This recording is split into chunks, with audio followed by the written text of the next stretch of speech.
नमस्कार दर्शक बंधु आपण मानू हृदयर सहित चैनल को स्वागत करुछि। आज बर्निंग टॉपिक होची कौन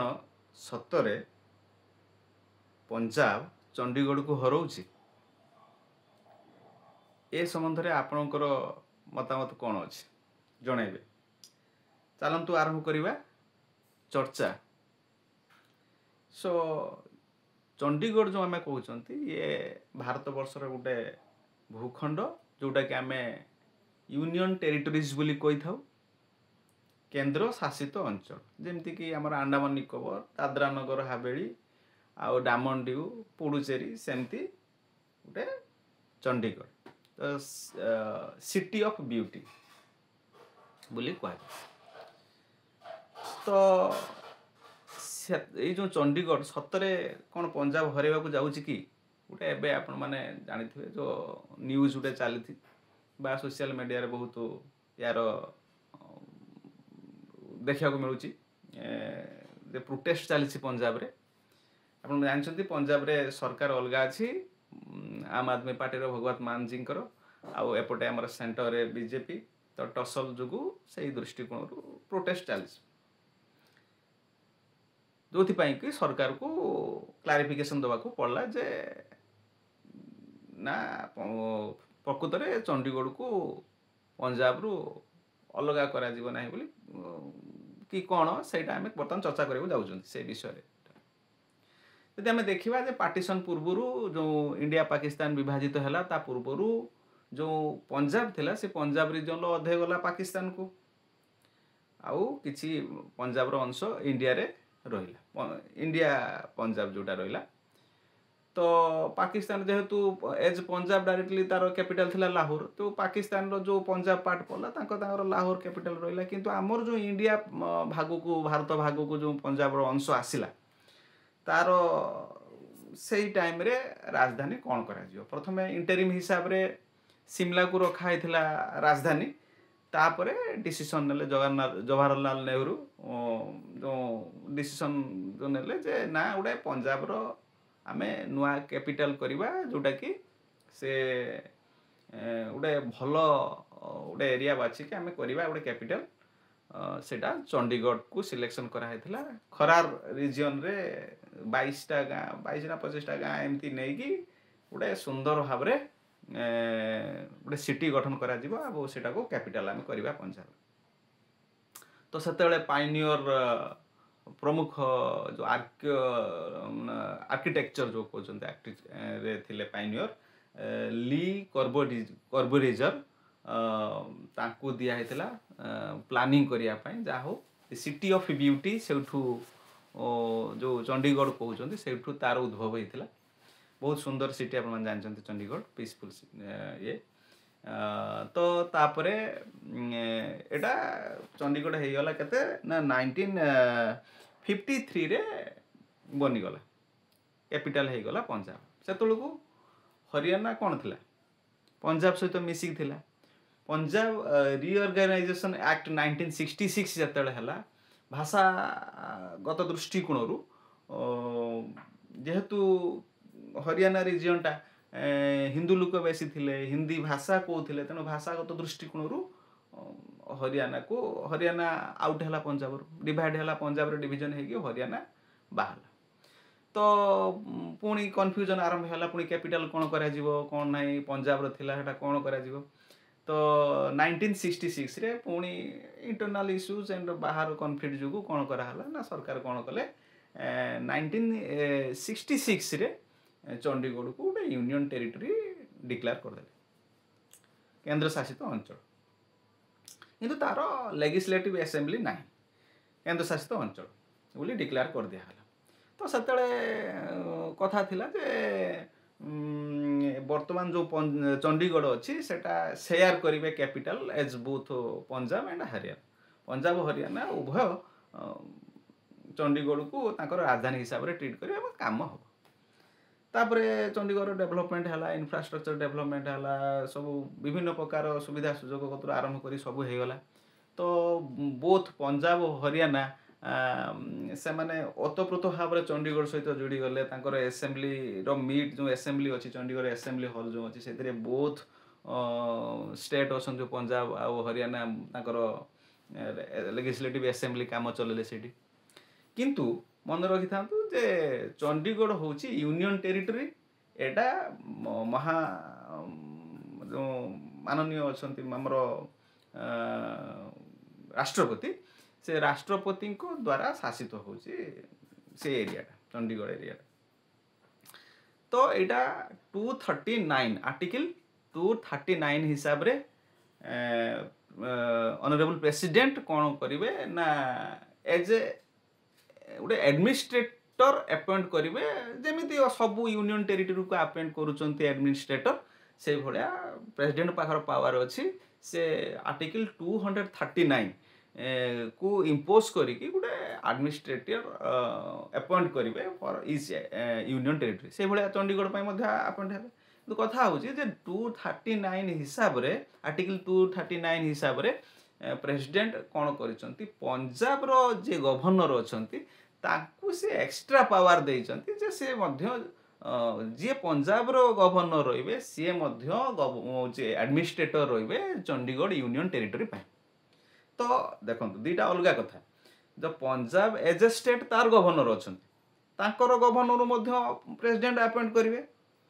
କେଉଁ ଆର୍ଟିକଲ୍ ହିସାବରେ 153 ଆଣ୍ଡ ଆର୍ଟିକଲ୍ 155 ହିସାବରେ ହେଉଛି ପ୍ରେସିଡେଣ୍ଟ କ'ଣ କରିବେ ଏଜ୍ ଏ ଷ୍ଟେଟ୍ ପଞ୍ଜାବକୁ ଗୋଟେ ଗଭର୍ଣ୍ଣର ଦେବେ। କିନ୍ତୁ ଆର୍ଟିକଲ୍ 239 ହିସାବରେ ସେ ଯେହେତୁ ପ୍ରତ୍ୟେକ କେନ୍ଦ୍ରଶାସିତ ଅଞ୍ଚଳ ପାଇଁ ଗୋଟେ ଆଡମିନିଷ୍ଟ୍ରେଟରର ଆବଶ୍ୟକତା ଅଛି, ତାକୁ ଆପଏଣ୍ଟମେଣ୍ଟ କରିବା ପାଇଁ ଏକ୍ସଟ୍ରା ପାୱାର ଦିଆହେଇଛି କାହାକୁ ନା ପଞ୍ଜାବର ଗଭର୍ଣ୍ଣରକୁ। ଏବେ ବୁଝା ଆସିଗଲା। ତ ଏହା ମାନେ ନୁହେଁ ଯେ ପଞ୍ଜାବର ଜୁରିସଡିକ୍ସନରେ ଚଣ୍ଡିଗଡ଼ ଅଛି ନା। ତ ରୁଲ୍ ଆଣ୍ଡ ରେଗୁଲେସନ୍ ଅର୍ଥ ଚଣ୍ଡିଗଡ଼ ଯେଉଁ ରିଜିଅନ୍ ଅଛି ଏଜ୍ ଏ ୟୁନିୟନ୍ ଟେରିଟୋରୀ ତାର ପାଇଁ ଯେଉଁ ଆକ୍ଟ ଅଛି, ରୁଲ୍ ଅଛି, ରେଗୁଲେସନ୍ ଅଛି, ସେ କ'ଣ କରିବେ ନା ବାଇ ଲ ପାର୍ଲିଆମେଣ୍ଟରୁ ପାସ୍ ହେଇକି ପ୍ରେସିଡେଣ୍ଟର ଏସେଣ୍ଟ ହେଇକି ଯେମିତି ହୁଏ ସେମିତି ରୁଲ୍ କରାଯିବ। କିନ୍ତୁ ଏସେମ୍ବଲି ହଲ୍ ଅଛି ବା ଯେଉଁ ପ୍ରପର୍ଟି ଡିଷ୍ଟ୍ରିବ୍ୟୁସନ୍ ଅଛି ସେଇଟାକୁ ସେଇଟା ଏଜ୍ ପର୍ ଲ ନୁହେଁ, କିନ୍ତୁ ଗୋଟେ ମାନେ ଏଗ୍ରିମେଣ୍ଟ ହିସାବରେ 60:40 ରେସିଓରେ ଡିଭାଇଡ୍ କରାହେଇଛି। ଯେହେତୁ ଆଗରୁ କ'ଣ ହେଉଥିଲା ନା ଯେହେତୁ ପଞ୍ଜାବରେ ଏଇଟା ଅରିଜିନାଲି ଥିଲା ଚଣ୍ଡିଗଡ଼ଟା, ପଞ୍ଜାବର ଲୋକମାନେ ଦେଇଛନ୍ତି, କିନ୍ତୁ କାଳକ୍ରମେ ଗାଁ ଦେଇଛନ୍ତି ବା ତାଙ୍କର ଇମୋସନାଲ୍ ଆଟାଚମେଣ୍ଟ ଅଛି, ଏଥନିକ୍ ଆଉ ହିଷ୍ଟୋରିକ୍ ମାନେ ଆଟାଚମେଣ୍ଟ ତାଙ୍କ ଅଛି, ଲୋକମାନେ ବେଶୀ ଜଡ଼ିତ ପଞ୍ଜାବ ସହିତ। କିନ୍ତୁ କାଳକ୍ରମେ ହରିୟାଣା ଲୋକ ତ ସେଇଠି ଥିଲେ, ତ ତାଙ୍କ ସେଇଠୁ ତ ସେମାନେ ରିଅର୍ଗାନାଇଜେସନ୍ ଆକ୍ଟ 1966 ଅନୁସାରେ ସେମାନେ ବାହାରି ଆସିଛନ୍ତି। କିନ୍ତୁ ସେମାନଙ୍କୁ 40% ଏଇ ଯେଉଁ ପ୍ରପର୍ଟି ଗତ ଦୃଷ୍ଟିକୋଣରୁ ବା ଏଇ ଇଏରୁ ଡିଭାଇଡ୍ କରାହେଇଥିଲା। ଯେମିତିକି ଯେଉଁ ରୁହା ହେଇଛି ଯେଉଁ ଆଡମିନିଷ୍ଟ୍ରେଟିଭ୍ ଅଫିସର୍ସ ଅଛନ୍ତି 60% ଆସୁଥିଲେ, କ୍ୟାଡର ଅଫିସର ଆସୁଥିଲେ ହରିୟାଣାରୁ ପଞ୍ଜାବରୁ, ଆଉ 40% ଆସୁଥିଲେ ହରିୟାଣାରୁ। ଯେଟା କ'ଣ କରାହେଉଛି ନା ଆସ୍ତେ ଆସ୍ତେ ସେମାନଙ୍କୁ ଲାଗୁଛି ଯେ ନା ଆମ ଅଫିସରମାନଙ୍କୁ କାଢ଼ି ନିଆଯାଉଛି, ହରିୟାଣାର ବେଶୀ ଦିଆହେଉଛି, ଏମିତି ବଗେରା ବଗେରା ବହୁତ କିଛି ଅଛି। ତ ଇଏ ହେଲା ଆମେ ବୁଝିଲେ 239 ଆର୍ଟିକଲ୍ ହିସାବରେ ପଞ୍ଜାବର ଯିଏ ଗଭର୍ଣ୍ଣର ଅଛନ୍ତି ସିଏ also the same person act age A administrator of union territory Chandigarh. ସେ ତାର କାମ କରୁଛନ୍ତି Bai on behalf of honourable president. ତାହେଲେ କଥା ଗୋଟେ 240 କ'ଣ ପାଇଁ, ଯେଉଁଟାକି ଚର୍ଚ୍ଚାର ବିଷୟ ଅଛି, ବର୍ଣ୍ଣିଂ ଇସ୍ୟୁ, ଯେ ସରକାର ଗୋଟେ ସୂଚନା ଦେଇଥିଲେ 131 ଯେଉଁ ଆମେଣ୍ଡମେଣ୍ଟ ଯେଉଁ ଆଣିବେ ଏଇ ଯେଉଁ ୱିଣ୍ଟର ସେସନ୍ରେ ଯେଉଁ ବର୍ତ୍ତମାନ ଚାଲିବ ପାର୍ଲିଆମେଣ୍ଟ ଚାଲିବ, ତ 131/2025 ହିସାବରେ ସେମାନେ ଗୋଟେ ସୂଚନା ଦେଇଥିଲେ ଯେ ଆମେ 240 ଆର୍ଟିକଲ୍ 240 ଭିତରକୁ ଆମେ ଚଣ୍ଡିଗଡ଼କୁ ନେଇଯିବୁ। 240 ଆର୍ଟିକଲ୍ର ଏମ୍ବିଟ୍କୁ ଆମେ ଚଣ୍ଡିଗଡ଼କୁ ନେଇଯିବୁ ବୋଲି ଗୋଟେ ମାନେ ନ୍ୟୁଜ୍ ବୁଲେଟିନ୍ ବାହାରିଥିଲା ବା ଗୋଟେ ସୂଚନା ବି ମିଳିଥିଲା, ସୂଚନା ସରକାର ବି ଚାହୁଁଥିଲେ, ମନସା ଥିଲା। କିନ୍ତୁ ପ୍ରୋଟେଷ୍ଟ ହେଲା ବୋଲି ସେମାନେ ଏଟା ମନା କ୍ଲାରିଫିକେସନ୍ ଦେଇଛନ୍ତି ନା 240 ଆର୍ଟିକଲ୍ ଅଣ୍ଡରକୁ ଆସୁନାହିଁ, କିଏ ଆସିବ ନାହିଁ ଚଣ୍ଡିଗଡ଼କୁ ଆମେ ଆଣିବା ପାଇଁ ଯାଉନି, ସେମିତି କିଛି ଆମେ କରିବା ପାଇଁ ଯାଉନାହୁଁ ବୋଲି ସରକାର କ୍ଲାରିଫିକେସନ୍ ଦେଇଛନ୍ତି ଅଲରେଡ଼ି। ତ ପ୍ରଶ୍ନ ଉଠୁଛି 240 ପୁଣି କ'ଣ? ଆର୍ଟିକଲ୍ 240 ଆକ୍ଚୁଆଲି ହେଉଛି କ'ଣ ନା 239ରେ ତ ମାନେ ଆଡମିନିଷ୍ଟ୍ରେଟର ଆପଏଣ୍ଟ କରିବେ, ବଟ୍ 240ରେ କ'ଣ କରିବେ ନା ପ୍ରେସିଡେଣ୍ଟ କ'ଣ କରିବେ ରେଗୁଲେଟ୍ କରିପାରିବେ କାହାକୁ, ରୁଲ୍କୁ, ପିସ୍କୁ, ଗଭର୍ଣ୍ଣାନ୍ସକୁ रेगुलेट कर मे रेगुलेट सीट वार्डटा अच्छी जे एटा 240 हेले कौन हम ना 240 हिसाब रे जो माने जो टिल्टिंग अच्छी पावरटा थोड़ा सा कौन हम ना सेंटर रो एडमिनिस्ट्रेटिव पळे आसीबो जो सेंट्रल जे धर सरकार जे थिबो से सरकार क्लोज को बेसी टिल्ट हे अर्थ धरतु सबू तो ऑन बिहाफ ऑफ प्रेसिडेंट हम किंतु धरतु एलजी लेफ्टिनेंट गवर्नर देबे हूँ 240 जोटा मेन फोकस जोटा कि जमी दिल्ली आमर हूँ लेफ्टिनेंट गवर्नर माने दिया हूँ एलजी जोटा आम कहते सेमती गोटे अपॉइंटमेंट करें आउ कौन सरकार ए प्रमुख भूमिका रहा कौन हम ना पार्लियामेंट रो जो नियम रूल रेगुलेशन है कि पार्लियामेंट चलता बेले चंडीगढ़ पे रूल रेगुलेशन होता से अनुसार पंजाब रो जे गवर्नर अच्छा जे 239 लो एडमिनिस्ट्रेटर हिसाब से एग्जिक्यूट करूले कौटी चंडीगढ़ रे सेटा टिके कौन हम ना डाइल्यूट हो अर्थ एलजी द्वारा हम आउ सी गवर्नर पंजाब गवर्नर रही कौटी as administrator an administrator Chandigarh रही किए जन एलजी रही लेफ्टिनेंट गवर्नर रही लेफ्टिनेंट गवर्नर किए अपॉइंट दब सरकार दब सरकार कौन करेंगे ना डिसीजन को किसी आईन क्षेत्र रूल क्षेत्र रेगुलेशन क्षेत्र एक्ट क्षेत्र में डाइल्यूट करें माने डायरेक्ट प्रेसिडेंट को एज ए टूल भाव में यूज करके ସେମାନେ କ'ଣ କରିପାରିବେ ନା ଡାଇରେକ୍ଟ ଡିସିସନଟା ନେଇପାରିବେ ଏବଂ ସେଇଟା କେତେ ଅନୁସାରେ ସେ କହୁଛନ୍ତି ଯେ ଡିସିସନ ମେକିଂ ଫାଷ୍ଟ ହେଇଯିବ ଆମେ ଆହୁରି ମଧ୍ୟ ଗୁଡ୍ ଗଭର୍ଣ୍ଣାନ୍ସ ଦେଇପାରିବୁ ଚଣ୍ଡୀଗଡ଼ବାସୀମାନଙ୍କୁ ଏଇଟା ହେଉଛି 240ର ଆର୍ଟିକଲ 240ର ପ୍ରମୁଖ ଘଟଣା ତ ଏଇ ଯେଉଁ କଥା ଉଠୁଛି ଟସଲ ଉଠୁଛି ଯେ ଚଣ୍ଡୀଗଡ଼କୁ 240 ଭିତରୁ ନେଇ ଆସିଲେ ଚଣ୍ଡୀଗଡ଼ ପୁରାପୁରି ଗୋଟେ ଫୁଲି ଫେଜ୍ରେ गोटे माने यूनियन टेरिटरीज जदिव पूरापूरी गोटे यूनियन टेरिटरीज आम जापे जो बाय लॉ हिसाब से जो डिमार्केशन अच्छी तो से जो पंजाबवासी मानकर आस्था थिला बा जो तांकर जो अटैचमेंट थिला इमोशनल अटैचमेंट पंजाबवासी मानकर आ गोटे डिग्निटी आसी गोटे चंडीगढ़ गोटे राजधानी सारा विश्व में परिचित पंजाब मान हरियाणा जदिव तांकर 10 वर्ष कहुए जे से इंदिरा गांधी एकर्ड करते जे पंजाब को दे दिया सॉरी चंडीगढ़ को दे दिया एज ए कैपिटल पंजाब को बाकी हरियाणा से 10 वर्ष पर नुआ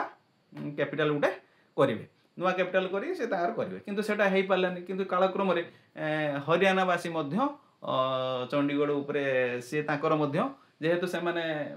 इमोशनाली रही से मूलरू थिले सेठी बा रही आसुचंती से छाड़ा को नाराज से नुआ कैपिटल विड्रे किसी करें ना अध्यावधि तेणु कथा उठुची जे यही परिस्थिति रे जिते बड़े वाका उठिला बा सरकार चाहूले 131 अमेंडमेंट बिल पास को आणवे चंडीगढ़ को to make it under ambit of 240 article तो सेटा कौन कला सरकार तो अलग अच्छी तेणु जोरदार विरोध है पंजाब रे तो शेष भारत सरकार क्लारिफिकेशन देइचंती जे ना ना आम चाहूना जे चंडीगढ़ को अलग कर 240 को आर्टिकल 240 को अंडर को आने जे अपॉइंटमेंट करने चाहूना सेमती होते कौन होता ना बोथ जो पंजाब और हरियाणा से अलग अलग होता चंडीगढ़ जमी आम यूनियन टेरिटरी सीधा सीधा पड़े था सेंटर को आउ पंजाब को आउ गोटे कैपिटल करा पड़ता चंडीगढ़ को आउ गोटे निजस्व कैपिटल करा पड़ता फिलहाल मामला एमती स्थगित अच्छी देखा जाऊ परवर्ती स्टेज रे सरकार आउ कौन एप्रति आभिमुख्य नौकरी आपण मानक केमिति लागिला आपण माने एथिरे मु छोट वीडियो रे आपण मानक जणाइबा चाहूची जे एक्चुअली 233 आर्टिकल कोन 244 आर्टिकल कोन आउ पंजाब रो जो गवर्नर अछन से केमिति को रूल हिसाब रे एज ए गवर्नर को रूल 153 एंड आर्टिकल 55 हिसाब रे केमिति चलाउछंती अंडर आर्टिकल 239 के विधि एडमिनिस्ट्रेटिव हिसाब रे चंडीगढ़ रहउछंती ये गोटे सामान्य सूचना थिला जे चंडीगढ़